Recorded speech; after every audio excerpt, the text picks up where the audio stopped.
दोस्तों आज की इस वीडियो में हिस्टोरी के 20 महत्वपूर्ण क्वेश्चन कराने वाले हैं जो एग्जाम की दृष्टि से बहुत ही वीवीआई क्वेश्चन है। दोस्तों आज की वीडियो हम शुरू करते हैं। तो हमारा पहला क्वेश्चन है, पाणिनि किस विषय के ज्ञाता थे? तो दोस्तों पाणिनि व्याकरण विषय के ज्ञाता थे। तो आपका सही आंसर होगा ऑप्शन नंबर बी, व्याकरण।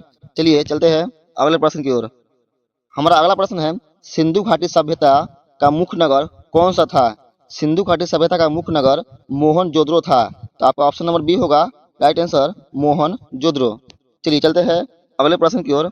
हमारा अगला प्रश्न है, अजंता की गुफाएं किससे संबंधित है? तो दोस्तों अजंता की गुफाएं बौद्ध धर्म से संबंधित है। तो आपका सही आंसर होगा ऑप्शन नंबर बी, बौद्ध धर्म।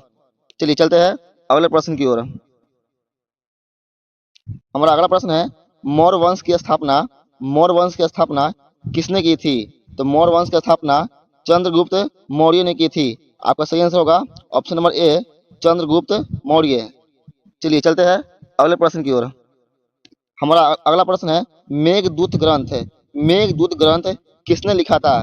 तो दोस्तों मेघदूत ग्रंथ कालिदास ने लिखा था।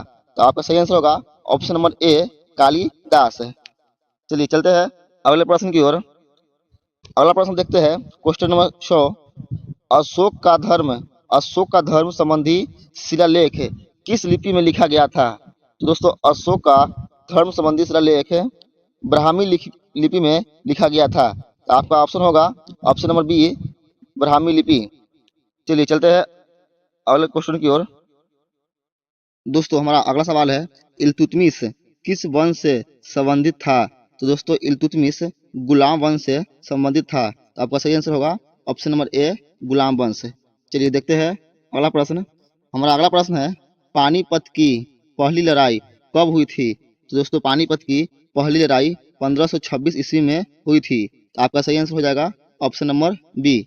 चलिए देखते हैं अगले प्रश्न की ओर। हमारा अगला प्रश्न है, अकबर ने दीन ए इलाही कब प्रारंभ किया? तो अकबर ने दीन ए इलाही 1582 ईस्वी में प्रारंभ किया था। तो आपका सही आंसर हो जाएगा ऑप्शन नंबर सी।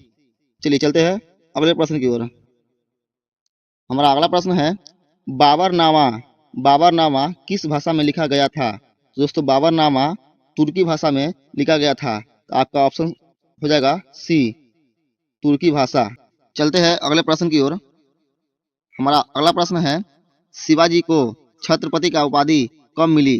तो शिवाजी की छत्रपति की उपाधि 1674 ईस्वी में मिली थी। तो आपका सही आंसर हो जाएगा ऑप्शन नंबर बी।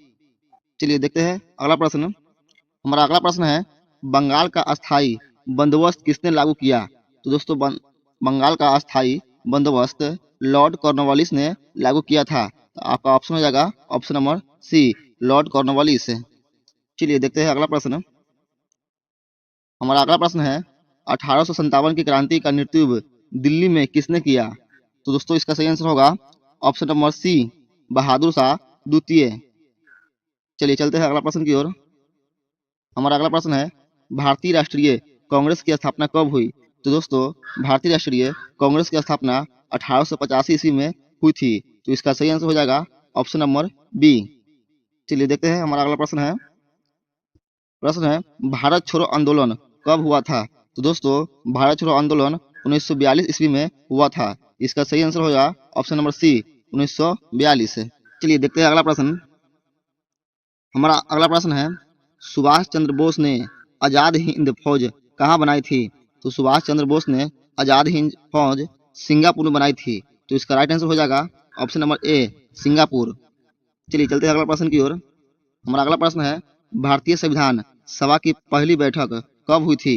दोस्तों भारतीय संविधान सभा की पहली बैठक 1946 ईस्वी में हुई थी। तो इसका सही आंसर हो जाएगा ऑप्शन नंबर बी, 1946। चलिए चलते हैं अगले प्रश्न की ओर। हमारा अगला प्रश्न है, जय जवान जय किसान का नारा किसने दिया था? तो दोस्तों जय जवान जय किसान का नारा शास्त्री जी ने दिया था। तो आपका सही आंसर हो जाएगा ऑप्शन नंबर बी। चलिए चलते हैं अगले प्रश्न की ओर। हमारा अगला प्रश्न है, अलाउद्दीन खिलजी ने किस आक्रमणकारी को हराया था? तो दोस्तों इसका सही आंसर होगा ऑप्शन नंबर डी, मंगोल। तो अलाउद्दीन खिलजी ने मंगोल आक्रमणकारी को हराया था। चलिए चलते हैं अगला प्रश्न की ओर।